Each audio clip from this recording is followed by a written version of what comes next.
여러분 반갑습니다. 오늘은 우리 지난 시간에 이어서 시편 제4편을 우리 함께 묵상해 보도록 하겠습니다. 이 시편 제4편은 전체 시편 중 제1권에 속해 있는 책이죠. 3편에서 41편까지가 시편 1권이었죠. 그리고 저는 지난 시간에 이 팔몰 로버트슨의 저서인 이 시편의 흐름을 인용해서 시편 3편부터 41편까지 즉 제1권을 포괄하는 주제가 대결이다라고 말씀을 드렸습니다. 이런 대결의 주제에 걸맞게 이 시편 1권인 3편에서 41편의 시편에는 악인, 대적, 원수 같은 단어들이 상당히 많이 포진되어 있습니다. 제1권을 이루는 이 41개의 시편들 중에 적어도 30편의 시편에서 이러한 대적들이 언급이 되어 있습니다. 뿐만 아니라 이 30편을 제외한 나머지 11개의 시편들 중에도 그 중에 3편은 이 대적의 존재를 암시적으로 표현하고 있고 5편은 사망을 언급하고 있는데 사실 사망이야말로 우리 타락한 인류의 가장 최후의 대적임에 또 가장 강력한 대적임에 틀림이 없습니다. 이와 같은 이 시편의 제1권을 이 하나로 묶어주는 요소는 바로 의와 평화가 있는 이 메시아 왕국을 세우기 위한 다윗과 그의 대적들 간의 끊임없는 이 싸움, 즉 대결이라고 할 수 있습니다. 이러한 싸움의 배경에서 다윗은 그 언약의 하나님께서 그 싸움에 개입하심으로써 자신의 모든 원수에 대하여 궁극적인 승리를 거두게 하실 것에 대한 확신을 드러냅니다. 이런 끊임없는 대결과 궁극적 승리라는 이 핵심 주제들은 제가 서론에서도 말씀드린 대로 구속 역사 전체를 특징 짓는 여인의 우선과 사탄의 씨 사이에 끝없는 싸움을 반영하는 것으로 우리가 이해할 수 있습니다. 사실 제가 우리 청년들의 경건 생활을 증진시키기 위해서 이 시편을 묵상하기로 한 이유도 바로 이러한 시편 전체의 내용 때문입니다. 우리는 이 세상을 살아가면서 얼마나 많은 영적 전투에 직면하는지 모릅니다. 물론 영적으로 둔감한 자들은 그것이 영적 전투인지도 모르고 그냥 힘들어하면서 지나치기도 하고, 또 영적으로 민감한 자들은 그것이 영적인 전투인 줄을 알지만 그 전투를 치르면서 그 안에 있는 하나님의 기쁨과 평안과 안식을 누리기보다는 그 전투에 함몰되어 역시나 힘들어하면서 그 전투에 임하기 십상입니다. 그렇게 이러나 저러나 힘들어하면서 하루하루를 견디며 살아가는 저와 여러분들 모두에게 이런 영적 전투 가운데 보장된 승리에 대한 어떤 확신을 우리 다시 한 번 더 확인하고, 또 그 확신 속에서 영적 전투에 적극적으로 우리가 임하고, 또 그 전투 속에서 당하는 부상과 염려와 두려움 속에서도 이 세상이 알지 못하는 평안과 기쁨을 누리기 원하는 마음으로 제가 우리 모두의 경건 생활을 증진시키기 위해서 이 시편을 선택한 것입니다. 그러므로 우리가 이 시편을 제대로 묵상하고 이 시편의 진리들을 우리 각자의 삶에 적용시키며 살아갈 때 비록 우리가 살아가는 삶의 환경은 사실 전혀 안 바뀔지 몰라도 그 환경을 살아가는 우리 자신의 변화, 우리 내면의 변화는 그 환경에 임하는 새로운 각오와 가치관과 행동을 유발시켜내기에 이 묵상의 제목을 삶을 변화시키는 시편 묵상이다라고 제가 명명한 것입니다. 진지하게 그리고 사모하는 마음으로 이 영상을 따라 시편을 묵상하는 모든 자들에게 또 그런 은혜가 임하기를, 또 저 자신에게도 그런 은혜가 임하기를 바라면서 우리 4편을 함께 공부해 보도록 하겠습니다. 자, 여러분, 시편 4편은 여러분 성경을 다 보고 계시죠?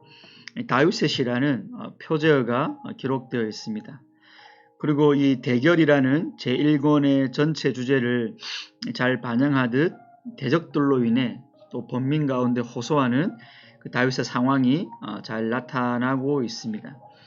동시에 그런 대결 구도 속에서 하나님에 대한 신뢰의 고백을 올려드리는 다윗의 그런 신앙인의 모습이 또 잘 나타나고 있습니다. 이런 내용으로 구성된 이 시편 4편을 구조화시켜 보면 다음과 같습니다. 자, 1절은 도움을 구하는 기도, 그리고 1절과 또 이렇게 연관성이 있는 게 바로 7절, 8절 신뢰를 고백하는 기도고요. 우리 그것을 A와 A 다시로 표현할 수 있고, 2절과 6절은 이제 다윗을 향한 사람들의 그런 말들입니다. 그리고 마지막 이제 C 부분, 가운데 샌드위치로 끼어 있는 그 C 부분이 바로 사람들에게 다윗이 말을 하는 그런 부분이 되겠습니다. 사실 이런 시편의 세부 구조는 여러분, 어떤 사람은 뭐 4개로 나누기도 하고, 또 저는 5개로 나눈 부분을 가지고 와봤는데 학자마다 다릅니다. 어찌됐든 이제 구조를 이렇게 제가 보여드리는 이유는 이런 구조를 나누면 조금 더 이런 시편의 내용을 일목요연하게 그리고 알기 쉽게 살펴볼 수 있는 장점이 있기 때문이죠. 사실 여러분들도 4편을 꼼꼼히 이렇게 여러 번 정독하다 보면 여러분들 나름대로 또 얻을 수 있는 그런 구조가 있으니까 한번 시도해 보셔도 되겠습니다. 아무튼 이런 표에 나타난 구조대로라면 이 시편의 가장 중요한 부분은 바로 C, 다윗이 사람들에게 하는 권면 부분이 되겠습니다. 사실 이 3절 부분이 이제 보면 이 시편의 또 요절이 되기에 저도 이 구조를 한번 가지고 와봤습니다. 자, 일단 들어가는 1절을 여러분 같이 한번 성경을 따라와 보시기 바랍니다. 다윗은 도움을 구하는 기도를 여호와께 드리고 있는데 사실 그가 어떤 구체적인 그런 뭐 어려움에 있는지는 우리가 알지 못합니다. 언급하고 있지 않기 때문이죠.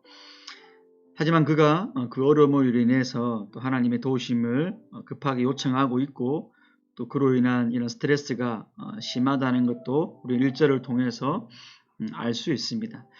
특별히 1절에서 이 곤란으로 번역된 히브리어는 이 매우 비좁은 공간, 그러니까 다윗이 당하고 있는 그런 어떤 고통을 이 비좁은 공간으로 우리에게 이렇게 잘 보여줍니다. 여러분들도 뭐 그런 공간에 들어가 보면 알겠지만 이렇게 답답하고 두렵고 정말 소망을 잃게 되는 그럴 수밖에 없는 상황을 곤란으로 표현하고 있고, 또 1절에서 하나님이 너그럽게 하셨다라는 이런 표현이 있죠. 그럼 바로 넓은 공간을 또 의미합니다. 그러니까 곤란과 너그럽게 하다가 대조를 이루면서 다윗이 처한 상황은 정말 비좁은, 사실 신약에도 보면 우리가 당하는 이런 고난을 말할 때 어떤 이렇게 막 협소함으로 표현할 때가 있거든요. 거기서 당하는 어떤 압박감을 말하는데 이런 부분들을 우리가 사회생활을 하면서 또 삶을 살아가면서 많이 느끼죠. 여러분, 갇혀 있는 것 같고 막 바깥이 보이지 않고 소망이 없고 그 억압된 공간에 있는 같은 그런 고통을 많이 겪습니다. 다윗은 바로 그런 상황에서 하나님이 자신을 넓은 공간으로 숨을 쉴 수 있도록 이렇게 인도해 주시기를 간구하는 모습이 오늘 본문에 잘 나타나고 있죠. 여러분들의 상황이고 또 저의 상황입니다. 특별히 너그럽게 하셨다라는 표현은 여러분 어찌 보면 이제 완료형인데 뭐 다윗이 이전에 했던 말인가? 이전에 이걸 경험한 것인가? 이렇게 우리가 받아들일 수 있지만 여기 완료형은 어떤 의미냐면요. 이 시인이 과거에 자신이 경험했던 사실, 어떤 경험했던 근거를 가지고 하나님 앞에 도우심을 확신하는 그런 표현입니다. 그러니까 지금 다윗이 어떤 문제를 겪고 나서 이걸 기록한 게 아니고 문제 가운데 있는데 그 전에 나를 또 도우셨던 그 하나님의 은혜 베푸심을 이렇게 확신하면서 하나님 앞에 또 기도를 올려드리고 있는 거죠. 사실 이런 부분은 중요합니다, 여러분. 우리도 마찬가지죠. 하나님과 영적인 교제가 깊고 또 그 교제에서 나오는 실질적인 은혜를 한 번이라도 맛본 사람은 또 우리가 다른 고난을 겪을 때 세상을 의지하거나 어떤 세상적인 방법을 찾기보다는 이전에 나를 도우셨던 그 하나님께로 나아가서 그 방법을 또 쓰기를 그런 어떤 태도가 강하게 나타나는 것이 너무나 당연한, 왜? 한번 맛봤기 때문이죠. 여호와의 선하심을 맛봤기 때문이고 하나님의 도우심을 경험해 봤기 때문에 이런 사람은 어떤 또 다른 문제가 와도 쉽사리 세상에 가거나 방백들을 의지하거나 세상을 의지하지 않습니다, 여러분. 그래서 이 평소에 경건사연이 중요한 겁니다, 여러분. 하나님을 의지하는 법, 그것을 통해 하나님의 살아계심과 역사하심을 맛보지 못한 자들은 사실 그리스도인 혹은 뭐 청년이라는 이름은 갖고 있으나 이 문제 앞에서는 불신자와 다름없는 실천적 무신론자의 삶을 살아가기가 십상입니다. 제가 여러 번 강조하고 또 여러분들이 경각심을 가지도록 다시 한 번 더 말씀드리자면, 이런 실천적 무신론자, 그러니까 신앙 고백도 하고 예수님께 기도하는 것처럼 보이기도 하고 뭐 말은 이렇게 하고 뭐 교회는 나오는데 사실 그런 사람들 중에도 실천적 무신론자가 많이 있다는 겁니다. 입으로는 그렇게 하는데 삶에 있어서는 무신론자와 전혀 다른 모습이 없다는 거죠, 여러분. 그러니까 이거는 얼마나 교회를 오래 다녔는지, 그 사람이 얼마나 교회에서 열심히 직분을 맡았는지와 무관합니다. 무서운 이야기입니다, 여러분. 우리가 우리 자신의 모습이나 또 가까운 이런 지체의 모습을 통해서 이런 걸 얼마나 많이 경험합니까? 뭐 다른 사람 보기 전에 나 자신을 볼 때 그런 모습이 얼마나 많습니까? 교회를 오래 다녔고 교회 모든 프로그램들이 앞서서 수고했는데 하나님과의 교제가 개인 경건이 안 된 사람이 너무 많습니다. 그리고 하나님의 교제의 부재는 그 사람이 문제에 직면했을 때 어떻게 대처하는지, 그리고 그들의 교회 와서의 모습이 아니라 6일 동안의 삶의 모습에서 어떻게 살아가는지를 통해서 그 사람이 실천적 무신론자인지 삶에서도 하나님을 인정하며 그렇게 살아가는 자인지가 판가름 나버립니다, 여러분. 이런 실천적 무신론자는 변화가 없습니다. 인내심도 없고 타인을 배려하는 모습도 없습니다. 주님을 이야기하는 것도 드뭅니다. 주님의 마음으로 기도하는 것은 더 하겠죠. 그러니까 그런 상태로 교회만 나오고 그냥 일 맡으면 일만 하는 겁니다. 그러니까 우리 각자가 이런 빈 껍데기 신앙, 실천적 무신론자의 모습으로 살아가고 있지는 않은지 우리 1절을 보면서 한번 진지하게 돌아봐야 됩니다, 여러분. 하지만 다윗은 과거에도 주님과 교제가 있었고 그 하나님께로부터 받은 은혜, 또 기도의 응답의 역사가 있었기 때문에 현재의 모습 가운데서도 습관처럼 마치 반자동처럼 하나님께로 튀어가는 것입니다. 달려가는 것입니다. 그리고 확신의 기도를 드리고 있는 것입니다. 자, 이러한 시인을 괴롭게 하는 대적들의 말과 행동은 또 이렇게 2절과 6절을 통해서 나타나고 있습니다. 2절과 6절에 보면 그들은 시인의 영광을 바꾸어 욕되게 하고 헛된 일을 좋아하고 거짓을 구하는 자들이라고 했습니다. 여기 2절에서 헛된 일과 거짓은 이 불신자들의 어떤 그런 전형적인 특징이죠. 우리가 시편 1편에서 봤던 것처럼 의인의 회중에 들지 못하는 자, 악인들이 바로 이런 가치관을 가지고 살아가는 자들이죠. 그러니까 하나님을 경외하며 의인의 회중에 든 자와 그들의 가치관이 다르기 때문에 의인이 영광스럽게 생각한 것을 그들은 욕되게 변화시켜버리고 그들은 헛된 말, 헛된 일과 거짓을 가지고 지금 다윗을 이렇게 모함하고 억울하게 만들고 또 고난을 주는 그런 자들로 대적들이 나타나고 있습니다.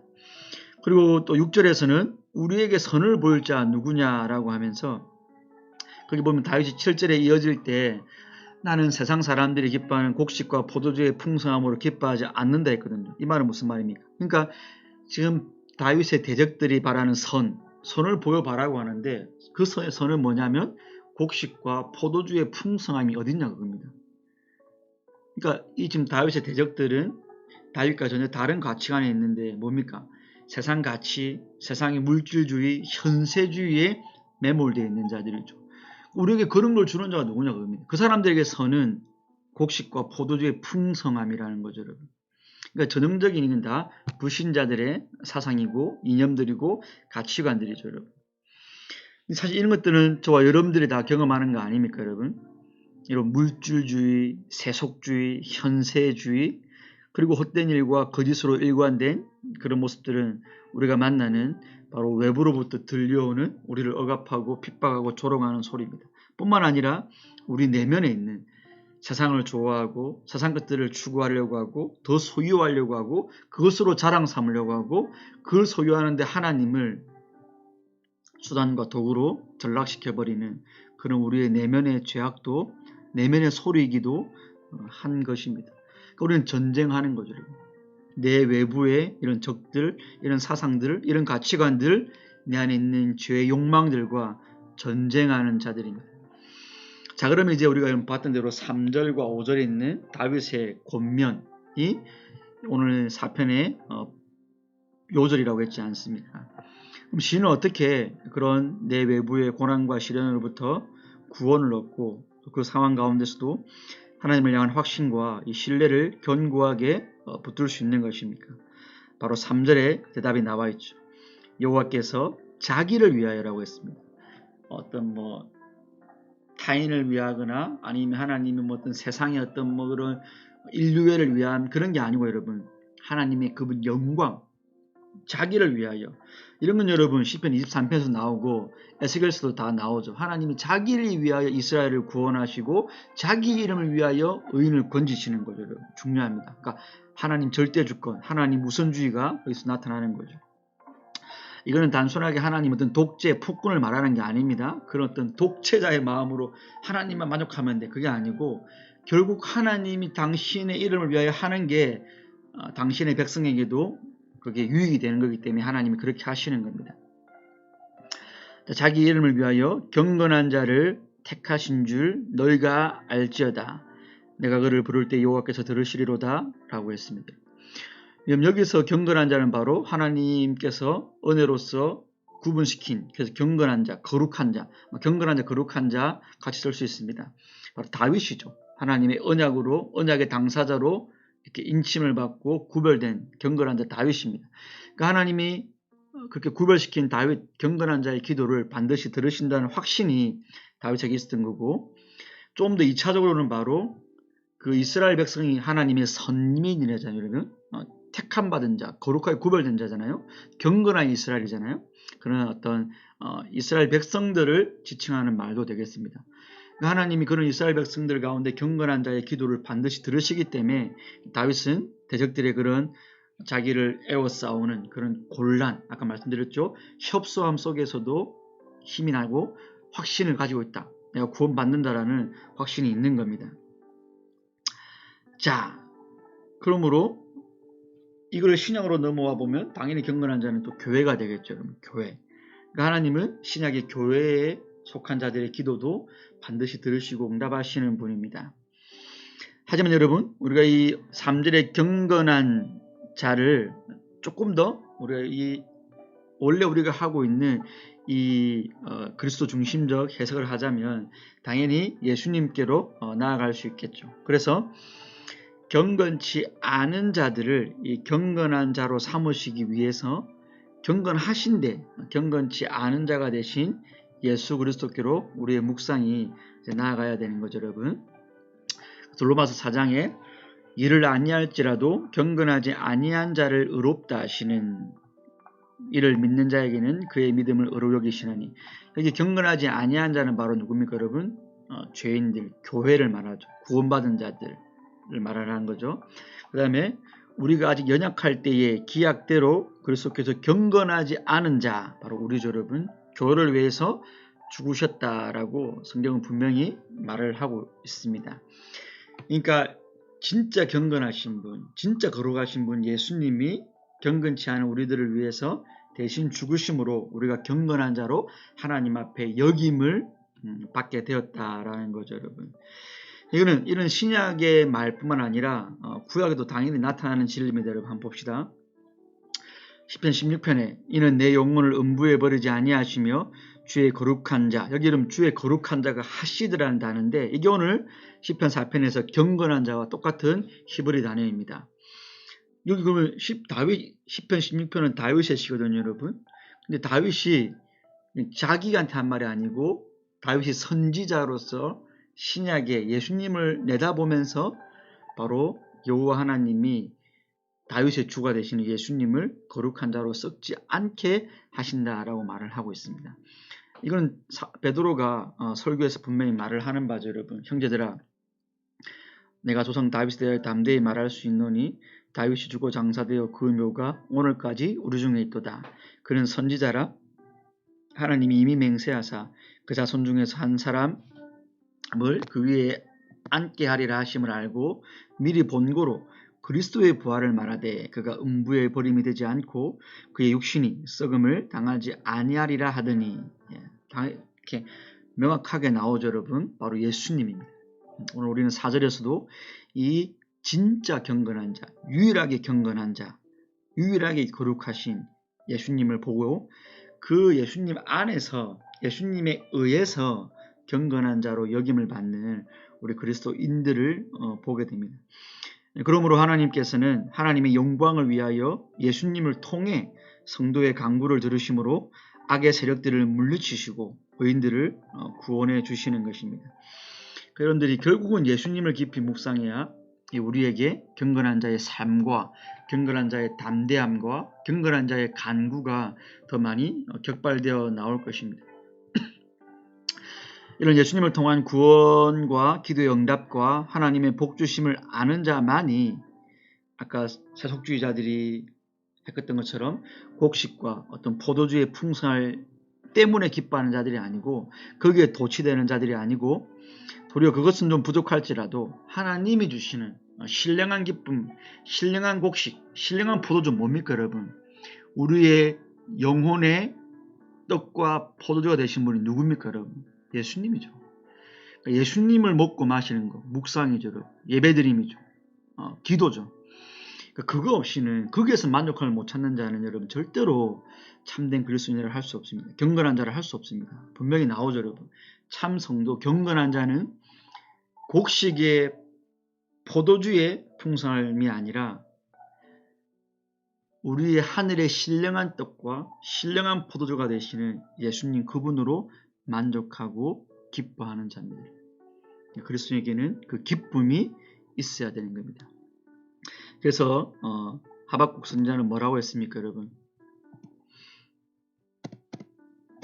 하박국 선지자가 이렇게 말하죠. 비록 무화과 나무가 무성하지 못하며 포도나무에 열매가 없으며 감람나무에 소출이 없으며 밭에 먹을 것이 없으며 우리의 양이 없으며 외양간에 소가 없을지라도 나는 여호와로 말미암아 즐거워하며 나의 구원의 하나님으로 말미암아 기뻐하리로다. 이렇게 성경은 다 연결되어져 있죠 여러분. 자, 그러면 마무리합시다. 우리가 여러분들이 삶에서 당하는 영적 전투 가운데 저와 여러분들은 하나님의 도우심을 간구하는 자입니까? 아니면 습관처럼 세상으로 가서 세상의 방법을 의지하는 자들입니까? 우리는 하나님께서 이전에 내게 베푸셨던 그 은혜와 기도 응답의 역사를 가지고 문제를 만났을 때 현재의 문제 가운데 하나님께로 피하는 자들입니까? 아니면 세상에 나아가는 그런 자들입니까? 그 말은 곧 내게 이전에 맛보았던 하나님과의 영적인 교제에 그 어떤 영적인 추억들이 있느냐는 겁니다. 만약 여러분들이 그것이 없다라고 한다면 정말 여러분들 신앙산에 뭐가 문제인 겁니까? 곰곰이 생각해 보시기 바랍니다. 그거 없이 여러분들 신앙산이 진짜 기쁠 수가 있습니까? 그거 없이 여러분들에게 경건한 자로서의 삶을 살아가는 동력이 있습니까? 여러분들에게 그 복음에 대해 합당한 자로서의 삶의 모습이 나타나고 있습니까? 그 복음의 동력이 없이 우리의 삶이 변화될 수 있습니까? 내게 정말로 기도하고자 하는 그런 힘이 내 안에서부터 내가 이전에 맛본 그 역사와 체험에 의해서 내게 샘솟고 있습니까, 여러분? 내게 이전에 그 만나를 내려주신 그 하나님 때문에 오늘의 나의 또 새로운 만나를 주신 그 하나님을 구하기 위해서 내 삶의 광야로 우리에게 나아감이 있습니까, 여러분? 그 하나님에 대한 확신 없이는 광야로 못 나가죠, 여러분. 광야는 힘들고 어렵고 눈물 나는 것입니다. 그러나 광야에서 하나님이 만나를 주는지 알기에 우리는 하루하루 광야로 나갈 수 있는 겁니다. 왜요?